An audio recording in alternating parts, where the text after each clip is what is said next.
Chapter 15. The Yoga of the Supreme Person. The Blessed Lord said, "There is a banyan tree which has its roots upward and its branches down, and whose leaves are the Vedic hymns. One who knows this tree is the knower of the Vedas. The branches of this tree extend downward and upward, nourished by the three modes of material nature. The twigs are the objects of the senses. This tree also has roots going down, and these are bound to the fruit of actions of human society. The real form of this tree cannot be perceived in this world. No one can understand where it ends, where it begins, or where its foundation is.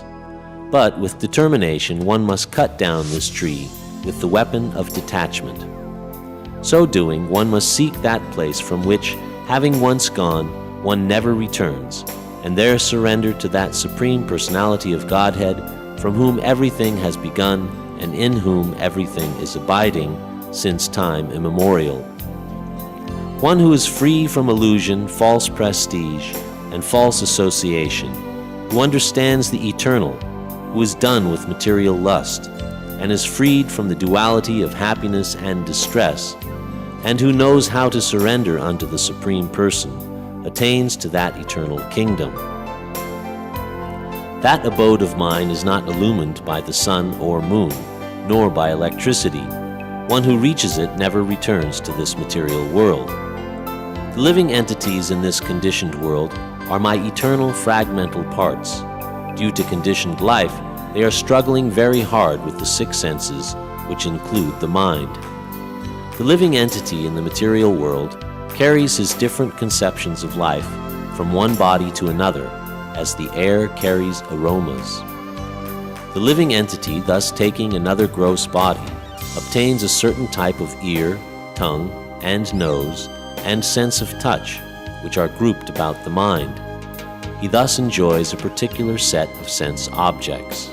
The foolish cannot understand how a living entity can quit his body, nor can they understand what sort of body he enjoys under the spell of the modes of nature. But one whose eyes are trained in knowledge can see all this. The endeavoring transcendentalist, who is situated in self-realization, can see all this clearly. But those who are not situated in self-realization cannot see what is taking place, though they may try to. The splendor of the sun, which dissipates the darkness of this whole world, comes from me, and the splendor of the moon and the splendor of fire are also from me. I enter into each planet, and by my energy they stay in orbit. I become the moon and thereby supply the juice of life to all vegetables. I am the fire of digestion in every living body, and I am the air of life, outgoing and incoming, by which I digest the four kinds of foodstuff. I am seated in everyone's heart, and from me comes remembrance, knowledge, and forgetfulness. By all the Vedas am I to be known. Indeed, I am the compiler of the Vedanta, and I am the knower of the Vedas. There are two classes of beings, the fallible and the infallible. In the material world, every entity is fallible, and in the spiritual world, every entity is called infallible. Besides these two, there is the greatest living personality, the Lord Himself, who has entered into these worlds and is maintaining them. Because I am transcendental, beyond both the fallible and the infallible, and because I am the greatest, I am celebrated both in the world and in the Vedas as that Supreme Person.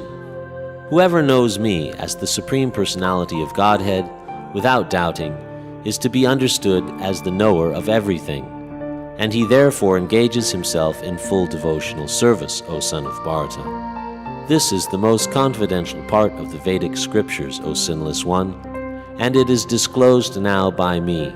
Whoever understands this will become wise, and his endeavors will know perfection.